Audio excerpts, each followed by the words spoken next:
논문 읽어주는 남자입니다.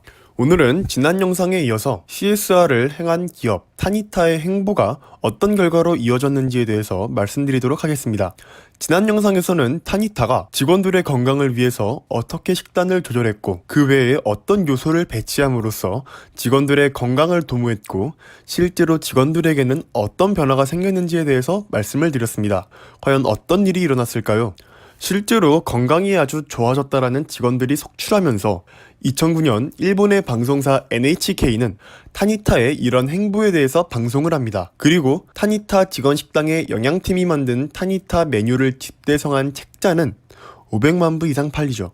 이는 2010년 무라카미 하루키의 IQ 84를 누르고 종합 베스트셀러 1위를 차지한 기록이었습니다. 2012년 1월에는 타니타 본사 구내식당 외에도 먹을 수 있는 장소를 제공해달라는 열화와도 같은 요청에 따라서 마루노우치의 타니타 식당이라는 레스토랑을 오픈하기도 합니다.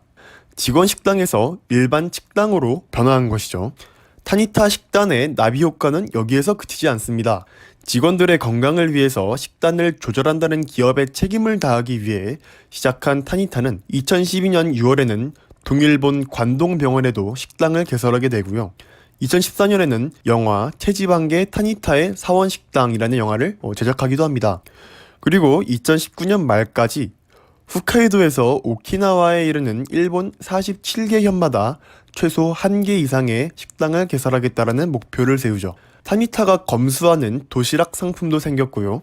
마켓컬리처럼 아침 식사와 저녁 식사를 집으로 배달하는 사업도 시작합니다. 식품회사가 아닌 체중계를 만드는 회사가 말이죠. 즉 여기에서 타니타는 체중계를 만드는 기업에서 식사, 운동, 휴식, 질병 등 건강과 관련된 모든 것을 측정하는 종합 헬스케어 회사로 변모했다라는 것입니다. 이 모든 것을 가능하게 한 타니타 사장의 생각은 과연 어떠했을까요? 1983년 타니타는 라이터, 토스터, 체중계를 만드는 회사였고 적자 구조였습니다. 이를 타개하기 위해서 사장은 과감하게 구조 조정을 단행하고 라이터와 토스터를 포기하고 세계 최고의 체중계를 만들고자 체중계에 집중하게 되었습니다. 근데 여기에서 사장은 이런 고민을 합니다. 체중이란 무엇인가? 몸무게는 왜 늘어나며 어떻게 해야 이를 줄일 수 있는가? 그리고 체중과 건강이라는 단어를 연결합니다. 즉 비만의 문제가 체중이 아닌 지방에 있다라는 사실을 깨닫고 체지방계를 구상했다라는 것입니다. 그리고 나서 체중을 측정한다 해서 건강을 측정한다로 개념을 확장하면서 영양섭취라는 단어를 연결시킨 것이죠. 그리고 운동, 영양섭취, 휴양이라는 세 가지 키워드를 갖게 되었습니다. 여기에서 멈추지 않고 종업원의 건강을 생각했죠. 그리고 타니타와 영양사 팀의 노력은 하루 한 끼 구내식당만으로도 21kg 감량이라는 신화를 만들어냅니다. 종업원을 넘어서 사회 구성원 모두의 건강까지 생각하는 이런 마음이 내부 자료를 모아서 책으로 출간하는 아이디어를 이끌어냈고 바로 여기에서 기업의 사회적 책임을 찾아볼 수 있는 대목이 되지 않을까라는 생각이 듭니다.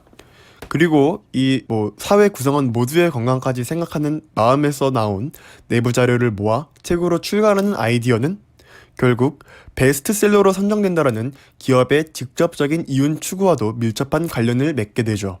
만약에 타니타의 사장이 손익계산서상의 이익만을 추구했다라면 어떻게 되었을까요? 체중계를 만드는 회사인 만큼 더 예쁘고 더 가볍고 더 스마트한 체중계를 더 저렴한 가격으로 만들기 위해서 노력하지 않았을까요? 4차 산업혁명이 유행인 이 시점에서 센서가 부착된 체중계를 만드는 데 혈안이 되어 있지 않았을까요? 하지만 타니타의 사장은 회사의 존재 이유를 고민한 것입니다. 아마 타니타 사장의 생각의 흐름을 정리해보자면 이렇게 요약이 될 것 같습니다. 1. 우리 회사는 무엇을 하는 회사인가? 체중계를 만드는 회사이다. 사람들은 체중을 왜 재는가? 건강을 측정하기 위해서이다. 건강의 적은 무엇인가? 비만이다. 비만을 해결하면 어떻게 해야 하는가? 체지방을 잡아야 한다. 체지방을 줄이려면 어떻게 해야 하는가? 운동 못지않게 식생활을 관리해야 한다. 이익을 넘어 회사의 존재 이유를 고민했더니 새로운 사업 기회가 나타났고 기업의 이익으로 연결된 것입니다. 사회에 큰 기여를 한 것은 두말하면 입이 아프죠. 결론부터 말하자면 사회에 기여함으로써 장기적인 안정성의 확보와 새로운 사업 기회를 타니타는 발굴했던 것입니다. 기존에 없었던 비즈니스 모델도 만들었던 것이죠. 이런 사례가 우리의 눈에 잘 띄지 않는 것은 아직 우리나라 기업의 안목이 아직 넓지는 않아서 그런 게 아닐까라는 생각이 듭니다. 논문 읽어주는 남자 CSR의 사례 첫 번째 기업 타니타에 대한 영상 이렇게 정리해보도록 하겠습니다.